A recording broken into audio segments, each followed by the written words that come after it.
내가 얼마나 어리석었는지. 오늘의 이야기를 시작해 볼까요? 며느리는 원수다. 평생 그렇게 믿고 살았습니다. 특히 큰 며느리는 더욱 그랬죠. 가난한 집안 출신의 학벌도 변변찮은 여자가 우리 아들과 결혼했다는 사실이 늘 마음에 걸렸습니다. 반면 작은 며느리는 달랐습니다. 의사 집안 딸의 명문대 출신, 그야말로 완벽했죠. 저는 두 며느리를 철저하게 다르게 대했습니다. 큰 며느리에게는 차갑게, 작은 며느리에게는 따뜻하게. 하지만 그 차별이 제 인생을 송두리째 바꿔놓을 줄은 상상도 못했습니다. 그날 병원 응급실에서 제 손을 꼭 잡아준 사람은 누구였을까요? 오늘 이야기가 궁금하시다면 구독과 좋아요 버튼을 꼭 눌러주세요.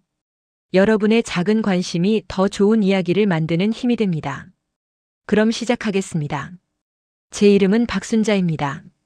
올해 69이고요. 두 아들을 둔 평범한 어머니입니다. 아니, 평범하다고 말하기엔 좀 그렇네요. 제가 두 며느리를 대하는 태도만큼은 평범하지 않았으니까요. 이 이야기는 제가 얼마나 어리석은 사람이었는지 깨닫게 된 지난 1년간의 기록입니다. 지금 생각하면 정말 부끄럽고 후회스럽지만 당시에 저는 제가 옳다고 굳게 믿고 있었습니다. 큰아들 민수가 결혼한다고 했을 때가 벌써 7년 전 일입니다. 29의 민수는 회사 동료였던 수진이라는 여자를 데려왔습니다. 첫인상부터 마음에 들지 않았습니다. 화장기 없는 얼굴에 수수한 옷차림, 그리고 무엇보다 집안 배경이 별로였습니다. 수진이의 아버지는 작은 공장을 운영하셨고 어머니는 식당에서 일하셨다고 했습니다. 수진이 본인도 지방에 이름 없는 대학을 나왔습니다. 제 눈에는 그저 평범한, 아니 평범 이하의 여자로밖에 보이지 않았습니다. 민수야, 내가 정말 이 여자와 결혼하고 싶니? 저는 아들을 따로 불러 물었습니다. 어머니, 수진이는 정말 좋은 사람이에요. 성실하고 착하고 저를 진심으로 사랑해줘요. 민수의 눈빛은 진지했습니다. 하지만 저는 고개를 저었습니다. 사랑만으로 결혼 생활을 유지할 수 있는 줄 아니? 집안도 봐야 하고 학벌도 봐야지. 결국 민수는 제 반대를 무릅쓰고 수진이와 결혼했습니다. 저는 그 결혼식에 마지못해 참석했고 내내 인상을 찌푸리고 있었습니다. 그로부터 2년 후 둘째 아들 민호가 결혼을 하겠다고 했습니다. 이번에는 달랐습니다. 민호가 데려온 여자는 제 눈에 딱 맞는 며느리감이었습니다. 이름은 지혜, 서울대 의대를 나온 안과 전문의였습니다.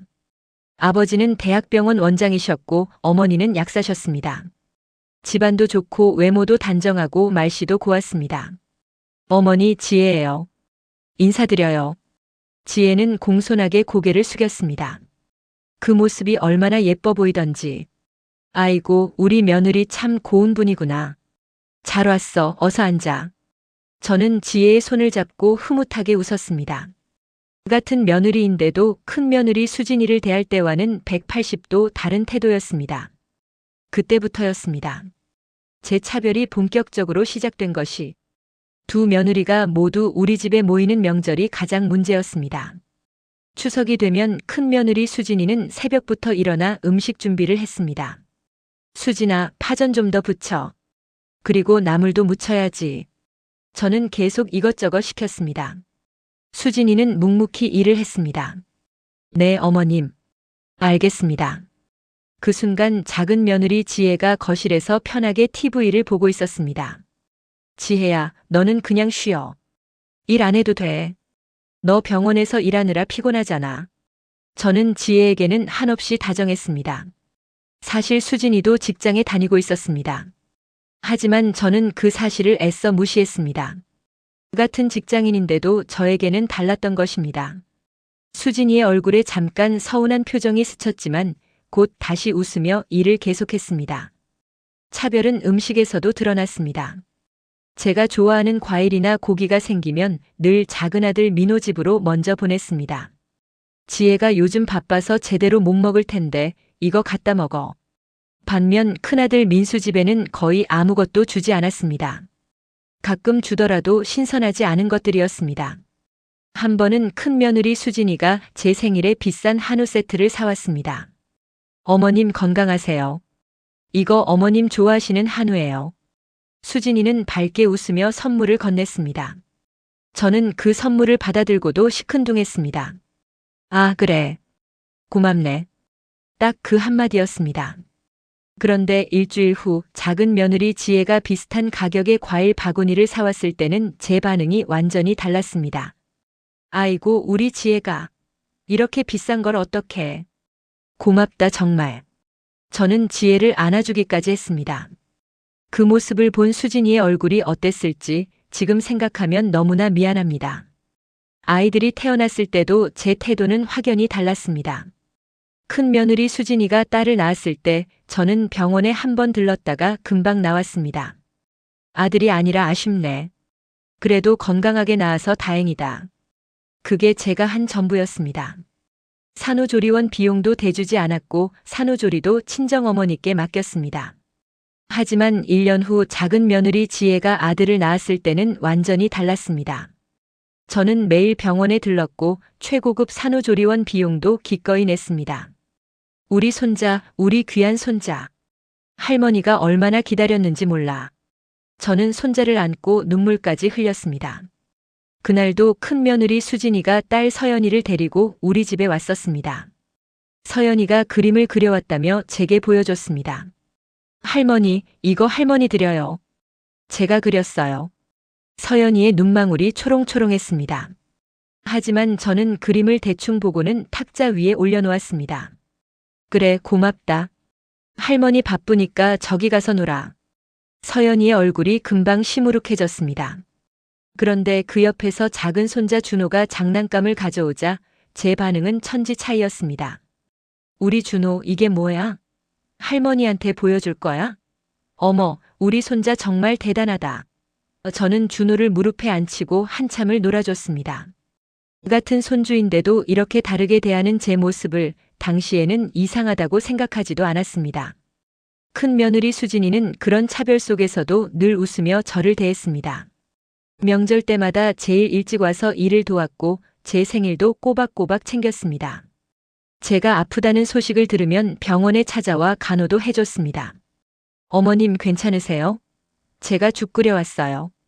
수진이는 정성스럽게 만든 죽을 가져왔습니다. 하지만 저는 그 죽을 먹으면서도 투덜댔습니다. 간이 좀 싱겁네.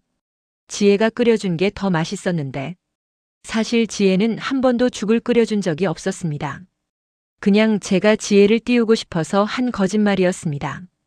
수진이의 눈빛이 잠깐 흔들렸지만 그녀는 여전히 웃으며 대답했습니다. 다음엔 간을 좀 더 맞춰볼게요, 어머님. 시간이 흐를수록 제 차별은 더 심해졌습니다. 큰아들 민수네 집은 우리 집에서 차로 20분 거리였지만 저는 거의 찾아가지 않았습니다. 반면 작은아들 민호네 집은 1시간 거리였는데도 자주 찾아갔습니다. 지혜야, 할머니가 반찬 좀 만들어 왔어. 너 바쁘니까 제대로 못 해먹을 것 같아서. 저는 지혜네 집 냉장고를 가득 채우고 왔습니다. 그러면서 큰 며느리 수진이네 집은 한 번도 들르지 않았습니다. 어느 날 민수가 조심스럽게 제게 말했습니다. 어머니, 수진이가 요즘 많이 힘들어해요. 어머니가 너무 차별하신다고. 저는 발끈했습니다. 차별? 내가 언제 차별했어? 며느리가 시어머니한테 불만이 있다고 남편한테 이르고 다니네. 그러니까 내가 마음에 안 드는 거야. 민수는 더 이상 말하지 못하고 입을 다물었습니다. 그날 이후로 민수네 가족은 우리 집에 더 뜸해졌습니다. 저는 그게 다 수진이 때문이라고 생각했습니다. 며느리가 남편을 꼬드겨서 시댁에 안 오게 만드는 거야. 역시 별로인 집안 출신은 안 돼. 저는 주변 사람들에게도 큰 며느리 욕을 했습니다. 친구들과 만나면 늘 이런 이야기를 했습니다. 우리 큰 며느리 있잖아. 정말 마음에 안 들어. 성의도 없고 무신경하고. 그에 비해 작은 며느리는 정말 천사 같아. 친구들은 제 말에 고개를 끄덕이기도 했지만 몇몇은 이상하다는 듯 쳐다봤습니다. 순자야, 큰 며느리가 그렇게 나쁜 사람은 아닌 것 같던데. 하지만 저는 그런 말들을 귓등으로 흘려버렸습니다. 제 생각이 옳다고 믿었으니까요. 그렇게 5년이라는 시간이 흘렀습니다. 큰 손녀 서연이는 벌써 6살이 되었고 작은 손자 준호는 5살이 되었습니다. 두 아이 모두 유치원에 다니고 있었죠. 어느 날 큰며느리 수진이한테서 전화가 왔습니다. 어머님, 다음 주 토요일이 서연이 유치원 발표회인데요. 오실 수 있으세요? 수진이의 목소리는 조심스러웠습니다. 저는 잠깐 생각하다가 대답했습니다. 글쎄, 그날 약속이 있을 것 같은데. 나중에 다시 연락할게. 사실 아무 약속도 없었습니다. 그냥 가기 싫었던 것입니다. 며칠 후 작은 며느리 지혜한테서도 전화가 왔습니다. 어머님, 준호가 이번에 유치원에서 주연을 맡았어요. 같은 날인데 꼭 오세요. 저는 주저없이 대답했습니다. 그럼 당연히 가야지. 우리 준호가 주연이라니 할머니가 꼭 봐야지. 그날 토요일 저는 준호 발표회장에 갔습니다.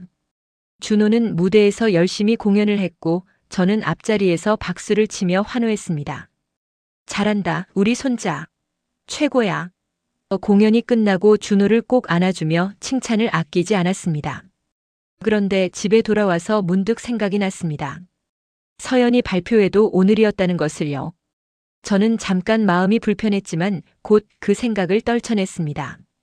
뭐 다음 기회에 보면 되지. 하지만 그날 밤 민수한테서 문자가 왔습니다.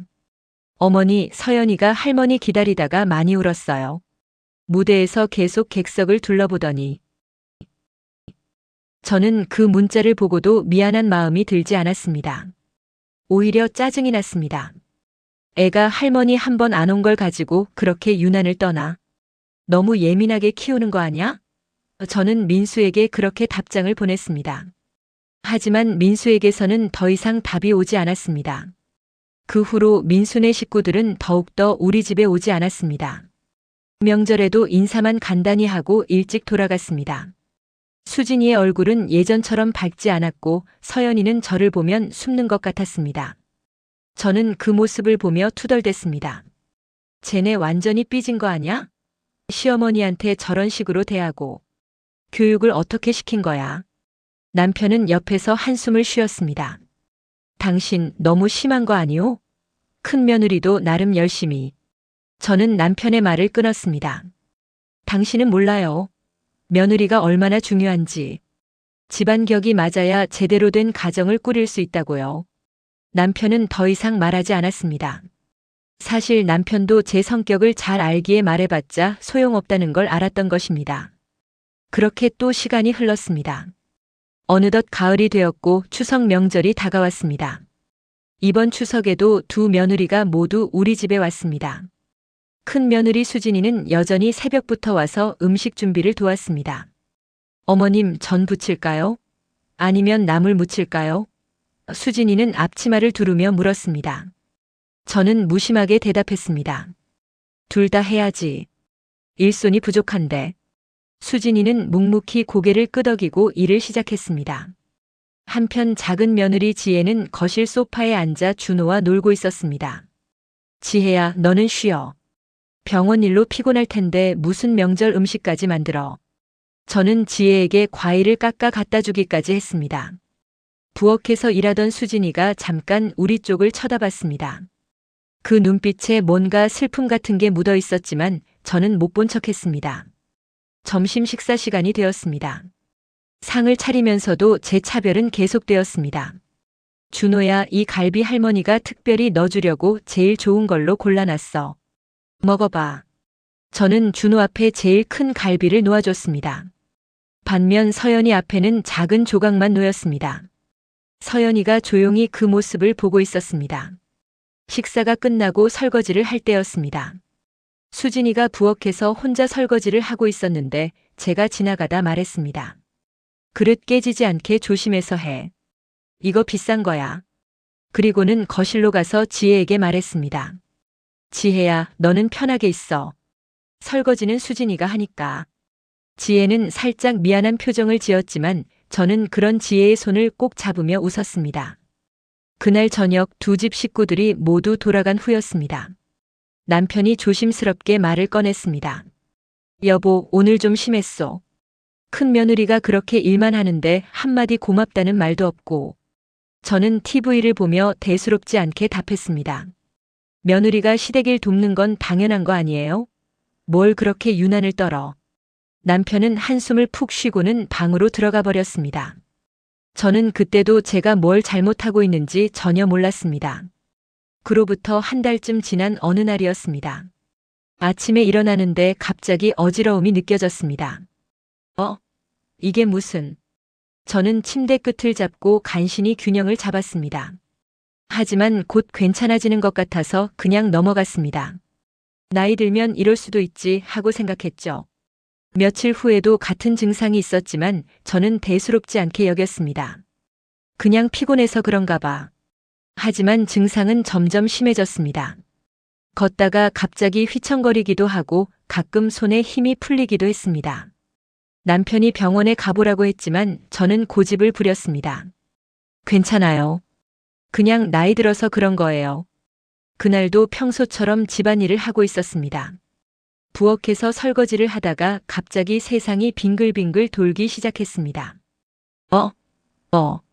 저는 싱크대를 붙잡으려 했지만 손에 힘이 들어가지 않았습니다. 그대로 주저앉으며 머리를 바닥에 부딪혔습니다. 쿵! 소리와 함께 저는 정신을 잃었습니다. 얼마나 시간이 흘렀을까요? 저는 희미하게 남편의 목소리를 들었습니다. 여보, 정신 차려요. 119에 신고했으니 곧 올 거요. 남편의 다급한 목소리가 아득하게 들렸습니다. 저는 눈을 뜨려고 애썼지만 눈꺼풀이 너무 무거웠습니다. 그리고 다시 깊은 어둠 속으로 빠져들었습니다. B- 기계 소리가 들렸습니다. 저는 천천히 눈을 떴습니다. 하얀 천장, 소독약 냄새, 그리고 옆에서 들리는 기계음. 여기가 병원이구나 하고 깨달았습니다. 여보.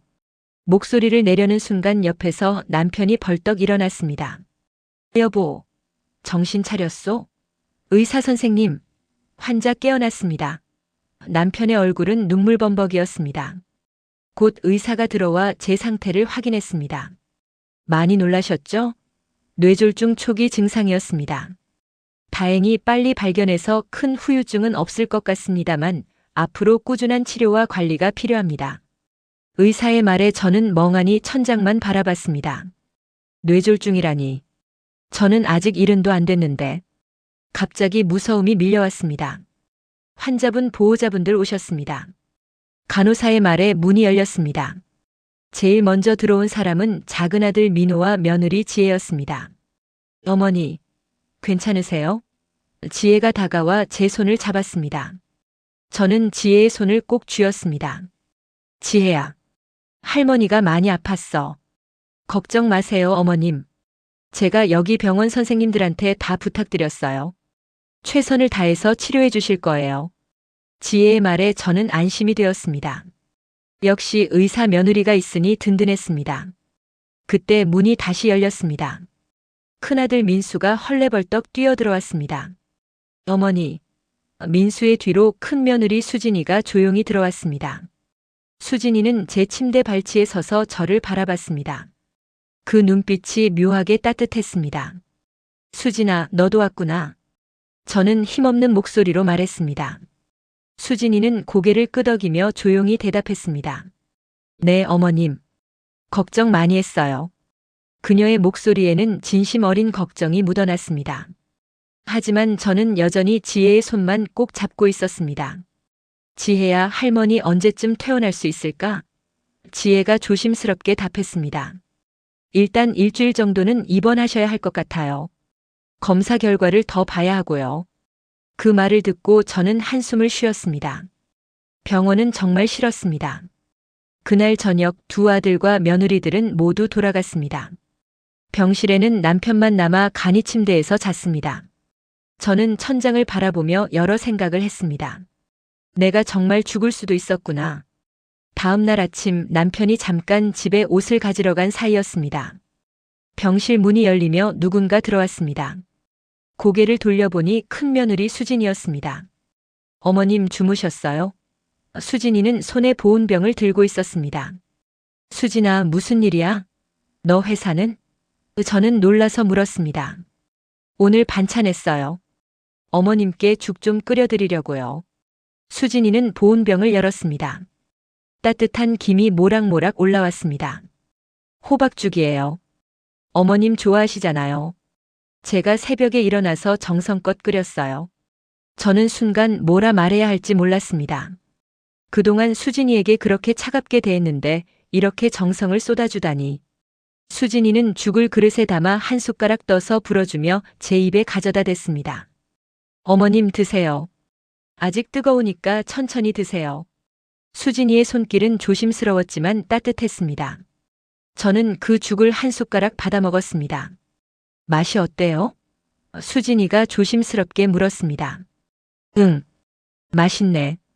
저는 짧게 대답했습니다. 사실 정말 맛있었습니다. 간도 딱 맞고 호박도 부드럽게 잘 익었습니다. 하지만 제 입에서는 그 이상의 말이 나오지 않았습니다. 수진이는 그렇게 한 그릇을 다 먹여주고는 정리를 했습니다. 어머님, 제가 낮에 다시 올게요. 점심도 제가 준비해서 갖고 올게요. 너 회사 일 바쁘지 않아? 저는 물었습니다. 괜찮아요. 어머님이 더 중요하죠. 수진이는 웃으며 말했습니다. 그 웃음이 왠지 제 가슴을 먹먹하게 만들었습니다. 수진이가 나간 후 1시간쯤 지나서 작은 며느리 지혜가 왔습니다. 어머님 아침 드셨어요? 지혜가 밝게 웃으며 물었습니다. 응, 수진이가 죽 갖고 와서 먹었어. 제가 대답하자 지혜의 얼굴이 살짝 굳어지는 것 같았습니다. 아, 그래요? 저도 사온 게 있는데. 뭐 나중에 드시면 되겠네요. 지혜는 들고 온 봉지를 침대 옆 테이블에 놓았습니다. 그리고는 핸드폰을 보며 말했습니다. 어머님, 저 병원 일이 있어서 금방 가봐야 할 것 같아요. 저녁에 민호랑 같이 올게요. 그래, 바쁜데 왔다가. 고맙다. 저는 지혜에게 말했습니다. 지혜는 10분도 안 되어 병실을 나갔습니다. 저는 지혜가 두고 간 봉지를 열어봤습니다. 편의점에서 산 빵과 요구르트였습니다. 점심때가 되자 정말로 수진이가 다시 왔습니다. 이번에는 도시락을 직접 싸왔습니다. 어머님, 병원 음식이 맛없으시죠? 제가 집에서 만들어 왔어요. 도시락 뚜껑을 열자 정갈하게 담긴 반찬들이 보였습니다. 나물, 계란말이, 생선구이, 그리고 따뜻한 밥. 수진아, 이걸 언제 다 만들었어? 저는 놀라서 물었습니다. 점심시간에 집에 갔다가 만들었어요. 별거 아니에요. 수진이는 웃으며 말했습니다. 하지만 그게 별거 아닐 리 없었습니다. 회사 점심시간에 집에 갔다 와서 이렇게 정성스럽게 도시락을 만든다는 게 얼마나 힘든 일인지. 수진이는 그날도 제가 식사를 다 할 때까지 옆에 앉아 있었습니다. 제가 물을 달라고 하면 물을 주고 휴지가 필요하면 바로 건네주었습니다. 어머님, 불편하신 거 없으세요? 베개 높이는 괜찮으세요? 수진이는 계속 저를 살폈습니다. 마치 친딸처럼. 아니, 어쩌면 친딸보다 더 세심하게. 저는 그런 수진이를 바라보며 묘한 감정이 들었습니다. 이 며느리를 그동안 너무 함부로 대한 건 아닐까? 하지만 그 생각도 잠깐 저는 고개를 저었습니다.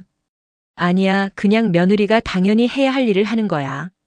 저녁 무렵 민호와 지혜가 함께 왔습니다. 어머니, 오늘 컨디션 어때요? 민호가 물었습니다. 응, 좀 나아진 것 같아. 저는 대답했습니다. 지혜가 제 차트를 확인하며 말했습니다. 검사 결과는 내일 나올 거예요. 크게 걱정 안 하셔도 될 것 같아요. 역시 우리 지혜가 있으니까 든든하네. 저는 지혜의 손을 잡으며 웃었습니다. 그때 병실 문이 열리며 수진이가 들어왔습니다. 손에는 또 뭔가를 들고 있었습니다. 어머님, 과일 깎아왔어요. 드시라고요. 수진이는 밝게 웃으며 과일 접시를 내밀었습니다. 지혜가 수진이를 보며 말했습니다. 언니, 또 오셨어요? 아침에도 왔었잖아요. 수진이가 답했습니다. 응, 어머님 혼자 계시면 불편하실까봐. 제가 있는데요. 지혜의 목소리에 살짝 날이 서 있었습니다. 수진이는 당황한 듯 보였지만 곧 웃으며 말했습니다. 아, 그게 아니라. 그냥 제가 할 수 있는 걸 하고 싶어서요. 그 순간 저는 두 며느리 사이에 묘한 긴장감을 느꼈습니다. 평소와는 다른 분위기였습니다. 지혜는 자리에서 일어나며 민호에게 말했습니다. 우리 갈까? 어머님 쉬셔야 할 것 같은데. 민호와 지혜가 나간 후 수진이도 일어났습니다. 어머님, 저도 이만 가볼게요. 내일 아침에 또 올게요. 수진아. 저는 수진이를 불렀습니다. 네, 어머님? 네. 고맙다. 저는 겨우 그 말을 꺼냈습니다. 수진이의 얼굴에 환한 미소가 번졌습니다. 아니에요, 어머님. 당연한 거예요. 푹 쉬세요. 수진이가 나가고 병실에는 저와 남편만 남았습니다. 남편이 조용히 말했습니다. 여보, 큰며느리 참 착하지 않소? 오늘 하루 종일 3번이나 왔소. 그러게요. 저는 짧게 대답했습니다. 하지만 마음속으로는 여러 생각이 복잡하게 얽혀 있었습니다. 밤이 되어 병실이 조용해졌습니다. 저는 잠이 오지 않아 천장만 바라봤습니다. 오늘 하루 수진이의 모습이 자꾸 떠올랐습니다. 새벽에 일어나서 정성껏 죽을 끓여온 모습, 점심시간에 집에 가서 도시락을 싸온 모습, 저녁에 과일까지 깎아온 모습. 그 모든 것이 진심에서 우러나온 것처럼 보였습니다. 반면 작은 며느리 지혜는 어땠나요? 아침에 잠깐 들렀다가 10분 만에 나갔고 저녁에 와서도 1시간도 안 있다가 갔습니다. 물론 지혜는 바쁜 의사니까 이해는 됩니다. 하지만 수진이도 직장에 다닙니다. 그런데 시간을 쪼개서 이렇게 자주 오다니. 저는 고개를 저었습니다. 아니야, 지혜는 의사라서 더 중요한 일을 하는 거야. 수진이는 그냥 당연한 걸 하는 거고. 저는 스스로를 그렇게 설득했습니다. 하지만 마음 한구석이 계속 불편했습니다. 다음 날 아침 역시나 수진이가 제일 먼저 왔습니다. 어머님 주무셨어요? 오늘은 미역국 끓여왔어요. 수진이는 언제나처럼 밝게 웃으며 보온병을 열었습니다. 뜨거운 미역국에서 김이 올라왔습니다. 수진아, 너 회사는 매일 이렇게 늦게 가도 돼? 저는 걱정스럽게 물었습니다. 괜찮아요. 제가 상황 설명했더니 이해해 주시더라고요. 어머님이 편찮으시다고. 수진이는 국을 한 숟가락 떠서 불어주며 제 입에 가져다 댔습니다. 저는 그 국을 먹으며 수진이의 얼굴을 물끄러미 바라봤습니다. 7년 전 처음 만났을 때는 정말 마음에 안 들었던 얼굴인데 지금 보니 참 편안하고 따뜻해 보였습니다. 그때 제 핸드폰이 울렸습니다. 작은 며느리 지혜였습니다. 어머님, 오늘은 병원 수술이 있어서 못 갈 것 같아요. 대신 민호가 저녁에 갈게요. 그래, 알았어. 일 열심히 해. 저는 전화를 끊었습니다. 전화를 끊고 나서 수진이가 조심스럽게 물었습니다. 동서 전화였어요? 응, 오늘 바빠서 못 온대. 저는 대답했습니다. 수진이는 아무 말 없이 고개만 끄덕였습니다. 그 모습이 왠지 씁쓸해 보였습니다. 그날 하루도 수진이는 점심, 저녁 때 모두 왔습니다. 매번 직접 만든 음식을 들고 와서 저를 챙겼습니다. 저는 점점 수진이에게 의지하게 되었습니다. 수진아, 물 좀 줄래? 수진아, 베개 좀 고쳐줄래? 그럴 때마다 수진이는 언제나 환하게 웃으며 달려왔습니다. 네, 어머님. 뭐든지 말씀하세요. 사흘째 되는 날이었습니다. 아침 일찍 또 수진이가 왔습니다. 이번에는 얼굴이 조금 피곤해 보였습니다. 수진아, 너 요즘 잠을 제대로 자니? 제가 물었습니다. 수진이가 손을 저으며 웃었습니다. 괜찮아요, 어머님. 저는 원래 잠이 적어요. 하지만 저는 알 수 있었습니다. 수진이의 눈 밑에 다크서클이 짙게 깔려 있었고 얼굴색도 예전만 못했습니다. 새벽에 일어나서 음식을 만들고 회사에 가서 일하고 점심시간에 병원 왔다가 다시 회사 가고 저녁에 또 병원에 오고. 그러고 나서 집에 가면 딸 서연이도 돌봐야 하는데 저는 갑자기 미안한 마음이 들었습니다. 수진아, 너 무리하지 마. 회사도 있고 서연이도 돌봐야 하는데 매일 이렇게 오면 안 돼. 어머님 정말 괜찮아요. 서연이는 민수 오빠가 잘 돌보고 있어요. 그리고 어머님이 편찮으신데 제가 안 오면 어떡해요. 수진이의 말에 제 가슴이 뜨끔했습니다. 그동안 저는 수진이에게 얼마나 차갑게 대했던가요? 명절 때마다 온갖 힘든 일을 다 시키고 고맙다는 말 한마디 제대로 안 했습니다. 손녀 서연이한테도 관심을 주지 않았고 작은 손자 준호만 예뻐했습니다. 그런 제게 수진이는 지금 이렇게 정성을 다해 간호를 해주고 있습니다. 왜일까요? 저는 수진이에게 물었습니다. 수진아, 너 나한테 섭섭한 거 없니? 수진이가 놀란 표정으로 저를 봤습니다. 어머님, 왜 갑자기 그런 말씀을? 아니, 그냥. 내가 그동안 너한테 잘해준 것도 아닌데 너는 왜 이렇게까지 하니? 제 목소리가 떨렸습니다. 수진이는 잠시 말이 없다가 조용히 입을 열었습니다. 어머님은 제 남편을 낳아주신 분이잖아요. 민수 오빠를 이렇게 좋은 사람으로 키워주신 분이고요. 그리고 제게는 시어머니세요. 당연히 잘 모셔야죠. 수진이의 말은 담담했지만 진심이 느껴졌습니다. 그래도 내가 너한테 많이 서운하게 했을 텐데. 제가 말끝을 흐리자 수진이가 부드럽게 웃었습니다. 어머님 괜찮아요. 다 지난 일이에요. 지금 어머님이 빨리 건강해지시는 게 제일 중요해요. 그 말에 제 눈에서 눈물이 핑 돌았습니다. 저는 겨우 눈물을 참으며 고개를 돌렸습니다. 수진이는 아무 말 없이 제 손을 꼭 잡아주었습니다. 그 손의 온기가 가슴까지 전해지는 것 같았습니다. 그날 오후 검사 결과가 나왔습니다. 의사 선생님이 설명을 해주셨습니다. 다행히 큰 문제는 없습니다. 하지만 앞으로 철저한 관리가 필요합니다. 약을 꾸준히 드셔야 하고 식단 조절도 필수입니다. 그리고 스트레스를 받지 않는 게 가장 중요합니다. 의사의 말을 듣고 수진이가 메모를 했습니다. 어떤 음식을 조심해야 하나요? 그리고 운동은 어떤 걸 해야 할까요? 수진이는 꼼꼼하게 물어보며 적었습니다. 저는 그런 수진이를 보며 또 가슴이 먹먹해졌습니다. 작은 며느리 지혜는 의사인데도 이렇게 자세히 물어본 적이 없었습니다. 오히려 의사가 아닌 수진이가 더 세심하게 챙기고 있었습니다. 이틀 후 저는 퇴원을 하게 되었습니다. 집으로 돌아가는 날 아침 수진이가 일찍 와서 짐을 챙겨주었습니다. 어머님, 집에 가시면 제가 당분간 매일 갈게요. 식사 챙겨드리고 약 드시는 것도 확인하려고요. 수진아, 너 회사는 어떡하고? 회사에 사정 이야기했더니 당분간 재택근무 허락해 주셨어요. 괜찮아요. 수진이는 웃으며 말했습니다. 집에 도착했을 때 민수와 서연이가 현관에서 기다리고 있었습니다. 할머니, 서연이가 반갑게 달려왔습니다. 저는 서연이를 보고 마음이 짠했습니다. 그동안 이 아이에게 얼마나 무관심했던가요? 서연아, 할머니 왔다. 보고 싶었어? 제가 말하자 서연이의 눈이 동그래졌습니다. 할머니가 이렇게 다정하게 말하는 게 처음이었을 테니까요. 네, 할머니. 많이 보고 싶었어요. 서연이는 수줍게 웃었습니다. 저는 서연이를 꼭 안아주었습니다. 그동안 한 번도 제대로 안아준 적이 없었던 것 같습니다. 서연이의 몸에서 아이 특유의 따뜻한 체온이 느껴졌습니다. 그날부터 수진이는 정말로 매일 우리 집에 왔습니다. 아침마다 건강식을 만들어 와서 저를 챙겼고 약 먹는 시간도 정확히 지켜주었습니다. 어머님, 이 약은 식후 30분에 드셔야 해요. 제가 타이머 맞춰놨으니까 알람 울리면 드세요. 수진이는 약봉지에 일일이 메모를 해놨습니다.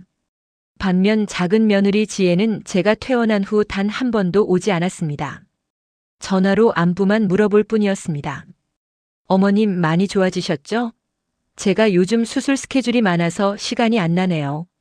지혜의 말에 저는 그냥 괜찮다고 대답했습니다.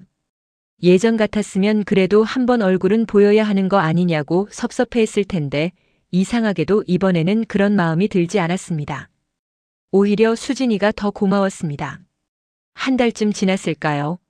저는 많이 회복되었습니다. 수진이의 정성스러운 간호 덕분이었습니다.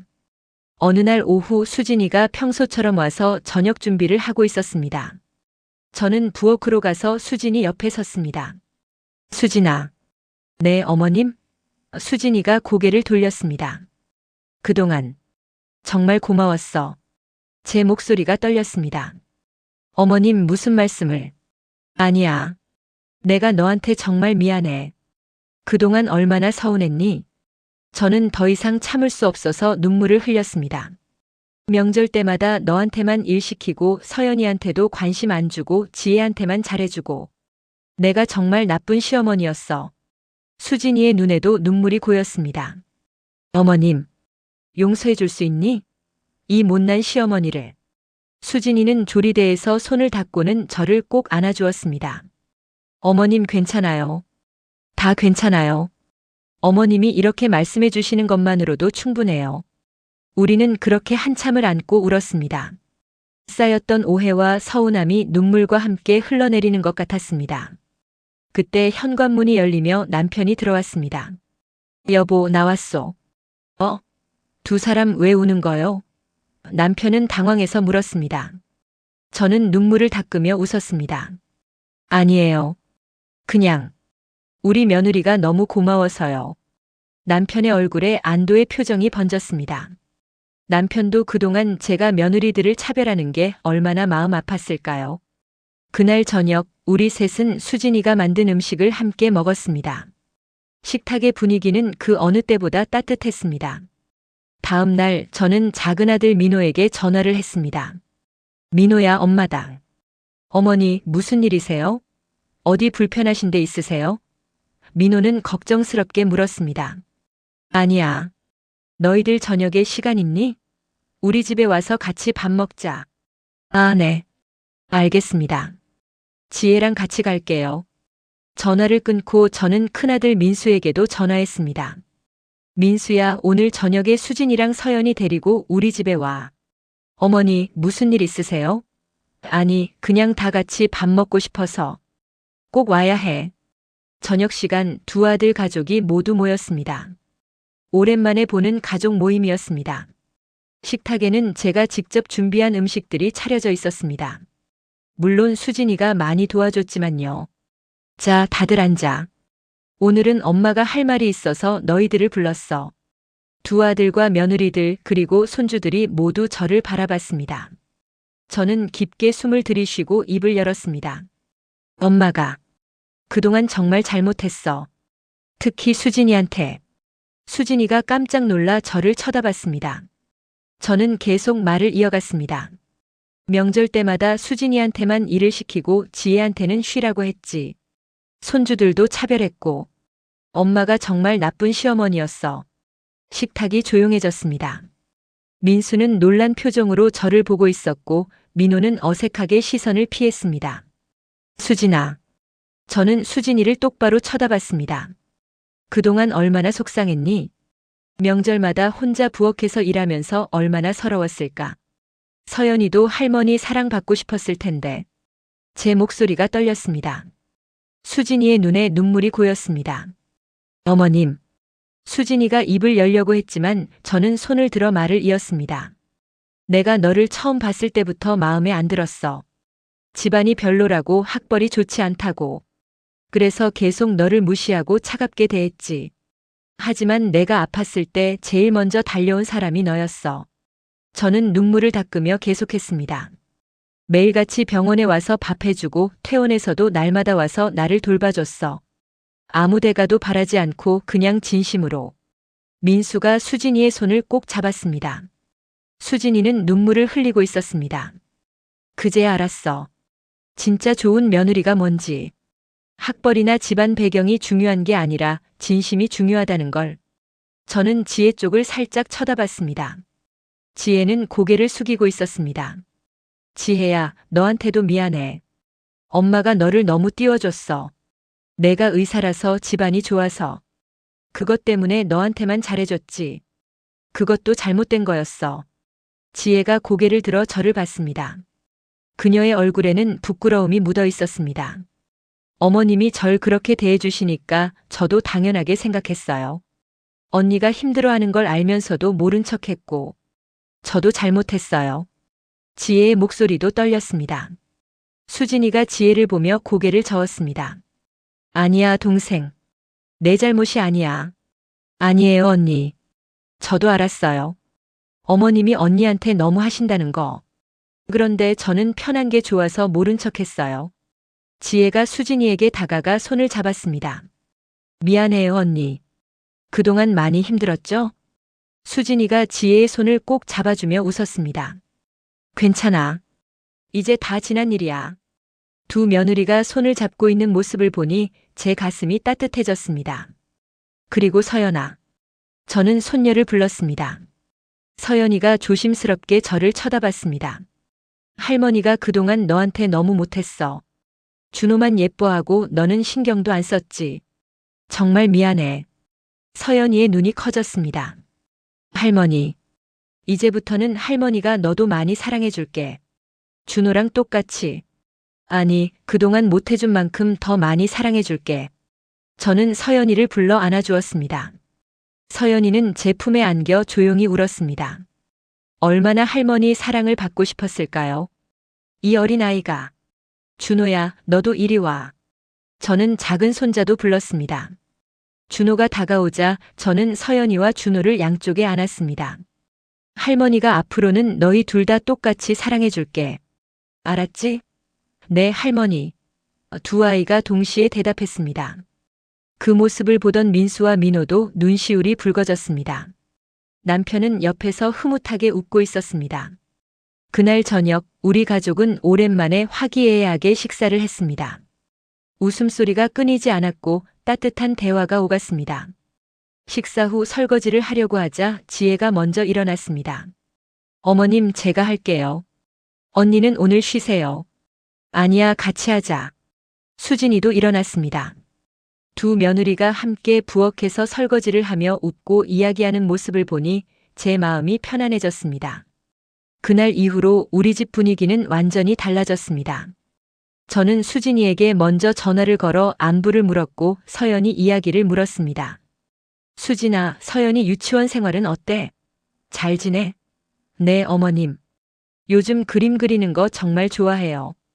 그래? 다음에 서연이 그림 그려오면 할머니한테 보여달라고 해. 정말요? 서연이가 엄청 좋아할 거예요. 수진이의 목소리에서 기쁨이 느껴졌습니다. 며칠 후 서연이가 그림을 들고 우리 집에 왔습니다. 할머니, 이거 할머니 그린 거예요. 그림 속에는 웃고 있는 할머니와 서연이가 손을 잡고 있었습니다. 우리 서연이 정말 그림 잘 그리네. 할머니가 이거 액자에 넣어서 거실에 걸어 놓을게. 저는 서연이를 꼭 안아주었습니다. 서연이의 얼굴에 환한 미소가 번졌습니다. 저는 그 그림을 정말로 액자에 넣어 거실 제일 잘 보이는 곳에 걸었습니다. 그 옆에는 준호 사진도 함께 걸어 놓았습니다. 이제는 두 손주를 똑같이 대했습니다. 명절이 다가왔습니다. 이번 설날은 예전과 완전히 달랐습니다. 두 며느리가 함께 부엌에서 음식을 준비했고 저도 옆에서 도왔습니다. 어머님 앉아 계세요. 저희가 할게요. 수진이가 말했습니다. 아니야, 엄마도 같이 할게. 셋이 하면 더 빠르잖아. 저는 웃으며 전을 부치기 시작했습니다. 지혜도 옆에서 나무를 묻혔습니다. 부엌에서 웃음소리가 끊이지 않았습니다. 어머님, 이 파전 정말 맛있어요. 그치? 엄마가 파전은 자신 있거든. 우리는 그렇게 즐겁게 명절 준비를 했습니다. 명절 아침 온 가족이 모여 차례를 지냈습니다. 식사 시간에 저는 특별히 준비한 것이 있었습니다. 수진아, 지혜야. 이거 너희 줘야 할 게 있어. 저는 2개의 봉투를 꺼냈습니다. 어머님, 이게 뭐예요? 두 며느리가 물었습니다. 세뱃돈. 며느리들도 세뱃돈 받아야지. 저는 2 봉투에 똑같은 금액을 넣어서 두 며느리에게 건넸습니다. 어머님. 수진이와 지혜가 감격스러운 표정으로 봉투를 받았습니다. 그동안 엄마가 너희한테 제대로 못해줬어. 앞으로는 두 며느리 똑같이 사랑할게. 두 며느리가 저를 껴안았습니다. 우리는 그렇게 한참을 안고 있었습니다. 남편과 두 아들도 옆에서 흐뭇하게 웃고 있었습니다. 그날은 정말 따뜻하고 행복한 명절이었습니다. 시간이 흘러 봄이 왔습니다. 제 건강도 많이 좋아졌습니다. 꾸준한 관리와 약 복용, 그리고 무엇보다 행복한 마음 덕분이었습니다. 어느 날 저녁 온 가족이 모여 외식을 했습니다. 식사 중에 민수가 말했습니다. 어머니, 요즘 정말 많이 밝아지셨어요. 그러게요, 어머님. 표정도 훨씬 부드러워지셨어요. 민호도 거들었습니다. 저는 웃으며 대답했습니다. 그야 우리 며느리들이 이렇게 좋은데 안 밝아질 수가 있나. 엄마가 복이 많지. 수진이와 지혜가 서로 마주보며 웃었습니다. 서연아, 준호야, 너희도 할머니 말 잘 들어야 한다. 제가 두 손주에게 물었습니다. 네. 두 아이가 힘차게 대답했습니다. 그 모습이 너무나 사랑스러워 저는 행복한 미소를 지었습니다.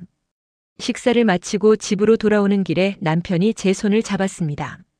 여보, 이제야 우리 가족 같소. 남편의 말에 저는 고개를 끄덕였습니다. 맞아요. 제가 그동안 너무 어리석었어요. 깨달았으면 됐지, 뭘. 늦었다고 생각할 때가 가장 빠른 거라잖소. 남편의 따뜻한 위로에 저는 남편의 손을 꼭 잡았습니다. 집에 도착해서 침대에 누우며 저는 생각했습니다. 만약 그날 쓰러지지 않았다면 어땠을까? 아마도 저는 계속 수진이를 차별하고 지혜만 편애했을 것입니다. 그리고 언젠가는 큰아들 가족과 완전히 멀어졌을지도 모릅니다. 그 생각을 하니 아찔했습니다.